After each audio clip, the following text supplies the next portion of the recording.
Hello everyone, what's going on? It is MTEN here, back with another Terraria 1.4 Journey's End All Items Guide. And in this video we're going to be covering all the new summoner staffs that have been added into the game. So there have been 6 new summon staffs added into the game. That's 6 new minions that you can get.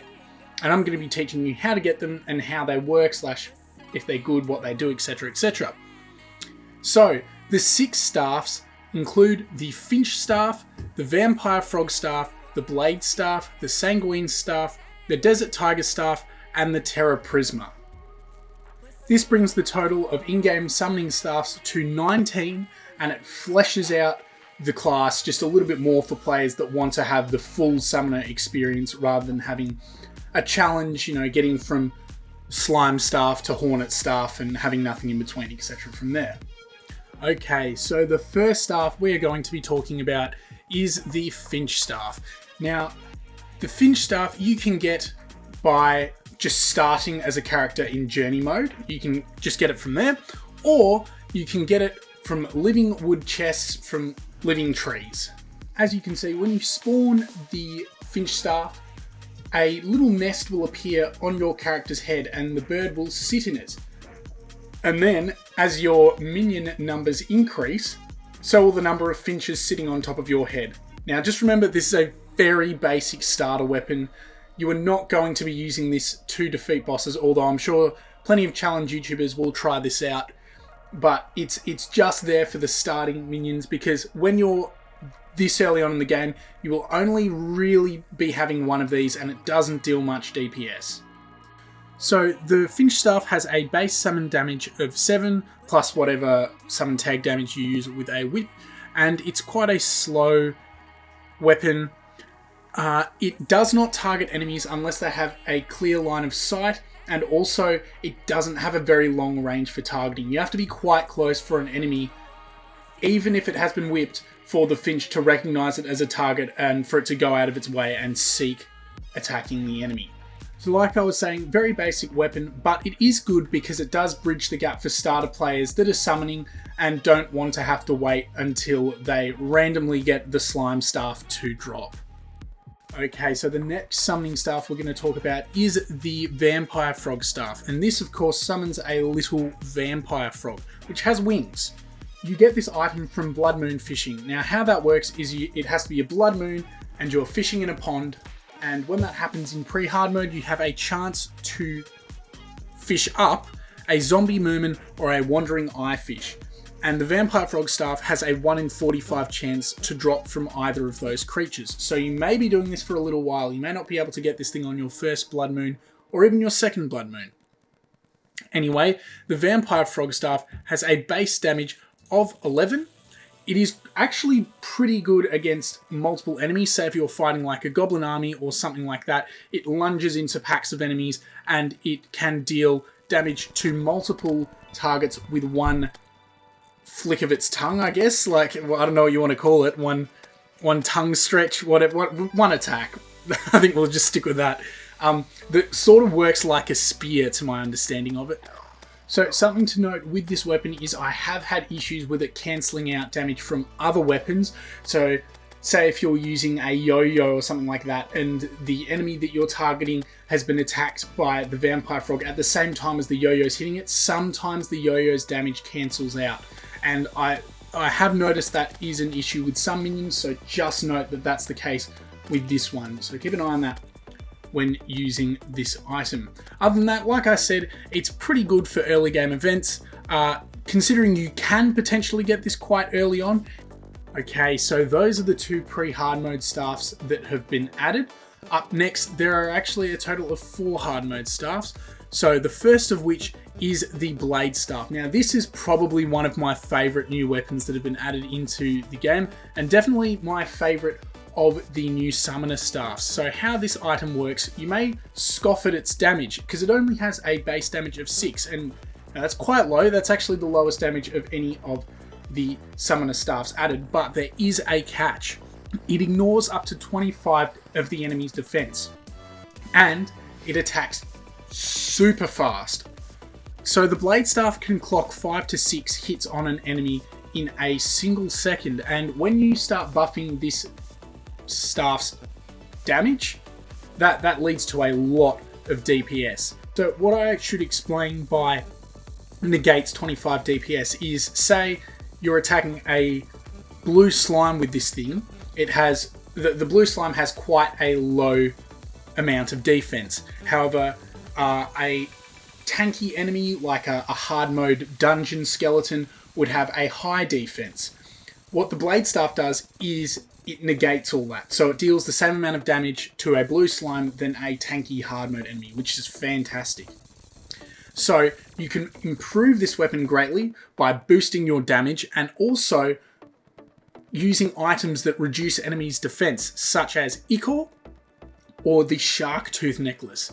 Something you should also consider is using whips with this item because of the summon tag damage that they deal. So a base damage of 6 plus, 20 summon tag damage from the Kaleidoscope makes this thing do 26 DPS on enemies plus attacking super fast. Now, how do you get this staff? Well, you get it from enchanted swords in the Underground Hallow. This thing, despite being able to potentially get it on your first day of hard mode, it has the potential to be used much later in the game, certainly past the mechanical bosses, and of course it pierces through targets, so you may want to check this out against the Destroyer. Another thing to point out with this weapon, especially against the previously mentioned staffs, is it has a much greater range of effect. So an enemy could be sitting a lot further away in comparison to the Finch staff, and the blade staff will target it very quickly.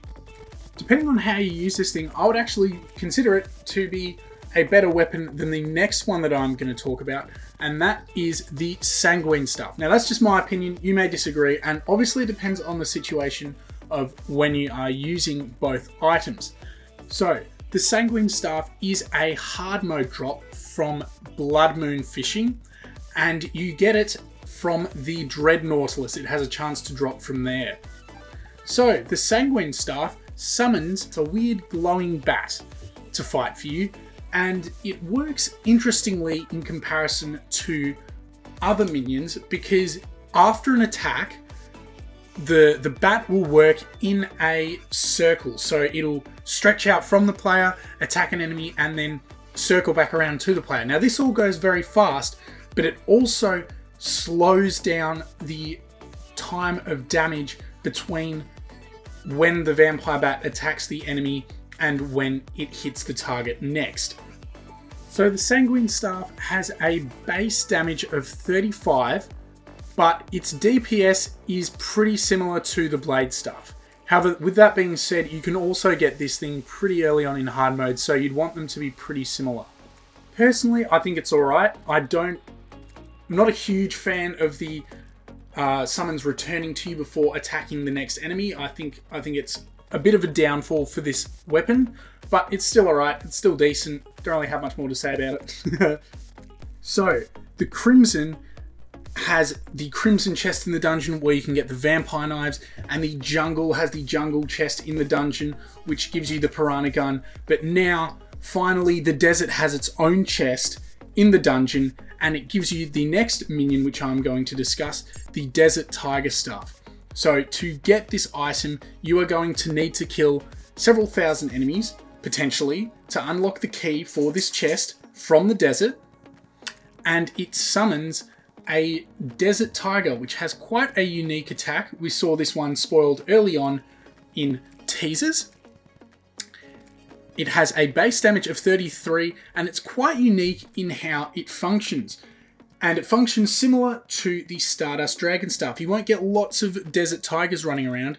You will get a single Desert Tiger that increases its damage and power every time you summon it. However, it doesn't get... The Desert Tiger Staff changes appearance in 3 different tiers. It has the base tier, which occurs from summons 1 to 3, and then it gets a little bit larger from summons 4 to 6, and then it gets embellished with jewels and a saddle or something, I don't know, from 7 to 9.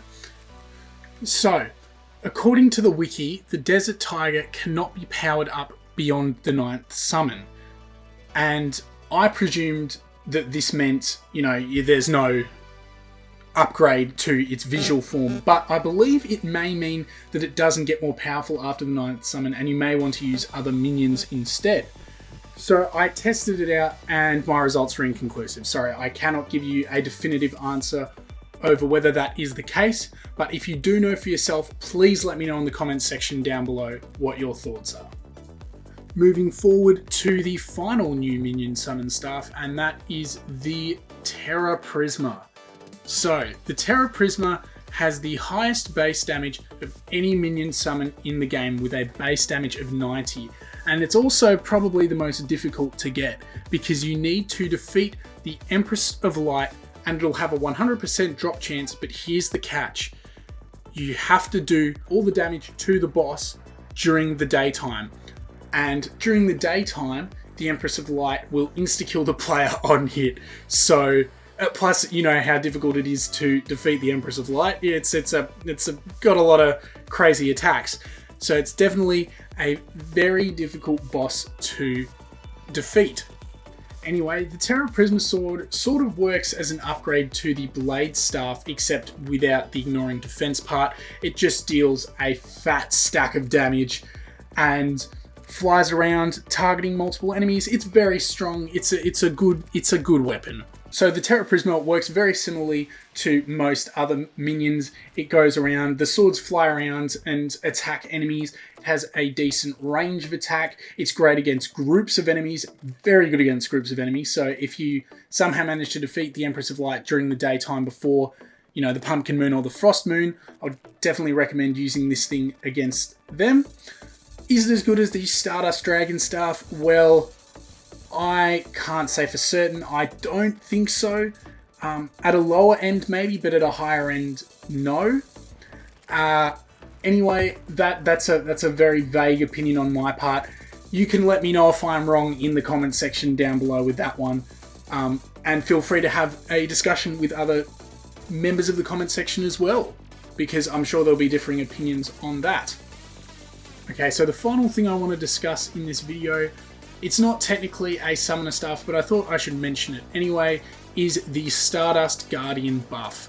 Now, for those of you that have played 1.3, you'd be aware that the Stardust Guardian was pretty much like a sentry staff. You just sort of place it and it'd do like a little explosion thing. It was, you know, it was alright. No one ever really used it that much. Now that has changed. This thing is ridiculous. It acts as a minion and a very powerful one. It can deal a good 1000 DPS on its own. Usually it stays very close to the player and doesn't have the range of, say, something like the Terra Prisma, which can go all across the screen. It has a much shorter area of effect, but it attacks super fast. The devs made it very clear that any resemblance to an anime is purely coincidental, so don't know what nothing going on there. Anyway, that's all I have to say about the new minions in Terraria 1.4. I'm sure you all have a lot of opinions about these and what you think is the best and what you think is the worst, how they compare to the other staffs. Let me know in the comment section down below what is your favourite, just generally. And also, if you've made it this far into the video, thank you so much for your support, and make sure to comment treasure bag in the comment section down below so I know that you've made it this far. I really appreciate all your support, everyone. Please make sure to smash like on this video. When this video hits 2,000 likes, I will work on my next part, and I will leave a poll on my channel for what my next video or all items video will be. At this stage, I'm thinking all wings or potentially all new weapons, just as a general showcase rather than a full breakdown like this. Anyway, if you have enjoyed, like I said, leave a like, comment, subscribe, turn on notifications for more videos coming soon, and I will see you all next time. Thank you so much, everyone. Bye.